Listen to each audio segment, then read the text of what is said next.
神明很多，為什麼還不平安？混亂信仰下的空洞靈魂。你有沒有發現，台灣是世界上宗教密度最高的地方之一？走出家門500公尺內，可能就有廟、有香爐、有神桌，從天公、土地公、媽祖、關公、王爺、佛祖、觀音、城隍到祖先，拜已經成為生活的一部分。有人拜財，有人拜平安，有人拜健康，有人什麼都拜，只求別漏拜。然而有趣的是，信仰越多，心卻越慌。你也許聽過這樣的對話：最近運勢不順，去拜了媽祖，怎麼還是沒改善？是不是沒拜對神？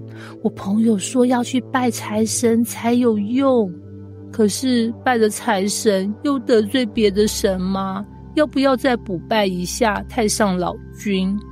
拜到後來像是在應付一場宗教的多角戀，怕這個神不高興，怕那個神不理你，求平安變成求不出事，信仰成了一場焦慮的輪迴。許多人心裡有個無聲的疑問：我明明什麼都拜了，為什麼還是不平安？在民間信仰裡，平安通常等於沒出事，車禍沒撞到我，孩子沒生病，事業沒失敗，這就叫平安。所以每年大家趕着去安太歲，點光明燈，拜平安符，希望新的一年平安順利。但你有沒有想過，平安真的只是外在沒事嗎？有一位老闆事業興隆，家中神明廳供滿各路神明，每天早晚燒香打招呼，一年固定進香3次。他說，我都這麼虔誠拜了，應該平安。可是他晚上睡不着，常常被焦慮壓醒，怕公司出狀況，怕員工跳槽，怕哪位神沒拜好，怕哪個儀式沒做對。他的太太說得很直接，我們家什麼都有，就是沒有心安。平安若只是外在的沒事，那永遠要靠更多的香火與儀式維持。但若平安是心裡有安全感，那是另一個層次的事。真正的平安不是來自外在多拜幾位神，而是內心知道有一位真神在掌權，一切都不再由我控制。台灣的民間信仰像一個大雜燴，佛教、道教、儒家、民間傳說、祖先崇拜全都混在一起。每一位神都有管區，這個管財，那個管病，那個保平安。結果信眾也被訓練成靈界多頭管理的信徒。但問題是，當你同時拜10幾位神時，你真的知道誰在聽你說話嗎？你祈求的對象是有生命、有關係的真神，還是只是文化習慣雕刻出來的形象？聖經很誠實地說，除我以外，你不可以有別的神。出埃及記20章3節。不是上帝小氣，而是他知道混雜的信仰只會帶來混亂的靈魂。就像醫生開藥，一次只能服一種療程，你不可能同時吃中藥、西藥、草藥，再加上偏方，然後說反正都能治病，結果只會讓身體更亂。信仰也一樣，當你同時依靠多個靈體，靈裡就失去焦點，不知道該把心交給誰。有個年輕媽媽跟我說，我雖然信媽祖，但我還是會去收驚、看風水、算紫微。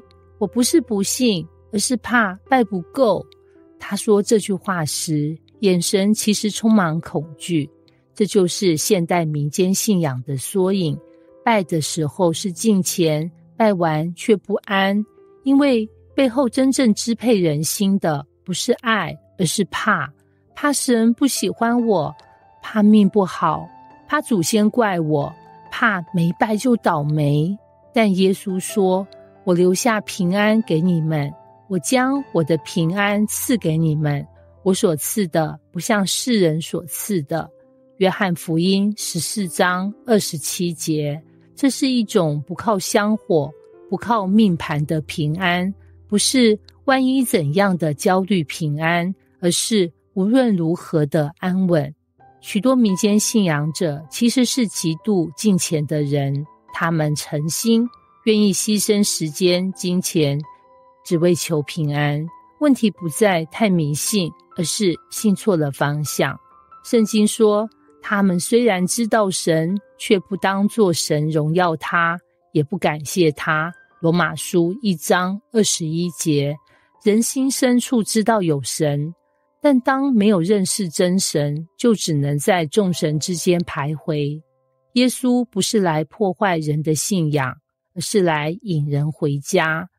他不像廟裡的神像需要我們供養，而是他主動愛我們，尋找我們。在眾多神明的世界裡，人要靠貢品換取恩典，但在真神面前，我們不再是拜對才蒙福，而是被愛就蒙福。這是民間信仰和基督信仰最大的不同。前者是我努力討神歡喜，後者是神先愛我，然後我心甘情願地回應他。有位信主弟兄分享，他以前每年都要補運。他說那時候我拜到自己都麻木，只覺得一年沒拜就會出事。可是信耶穌之後，我第一次過年沒去廟裡，整個人竟然沒有恐懼，我反而感覺像被一雙手抱着。他學會祈禱，不再是開條件的求神，而是對一位有情感、有回應的主說話。他說，以前的神不會回我話，現在我禱告時，裡面真的有一種被聽見的感覺。這不是宗教換標籤，而是生命換主人，從自己掌控命運，到相信那位掌管宇宙的主耶穌，這才是真正的平安。結語，從混亂到歸屬，靈魂找到家。當人拜了許多神，卻仍感到不安，那不是因為拜得不夠，而是因為靈魂在尋找一位唯一能安定他的真神。耶穌說，凡勞苦擔重擔的人，可以到我這裡來，我就使你們得安息。馬太福音11章28節。他不是一位遙遠的神，而是活着，願意走進你生活的神。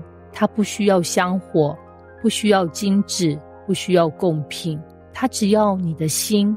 或許你一生都在拜，但心裡還是空的。那空洞不是信仰太少，而是你還沒遇見那位真神。他不是眾神之一，他是唯一的主。當你找到他，平安不再是一個符號或儀式，而是一種靈魂回家的安息。若你願意讓這句話在你心裡慢慢發芽，神明很多，但唯有耶穌能讓我的心真正平安。那一刻起，混亂的信仰終將安靜下來，因為靈魂找到了他。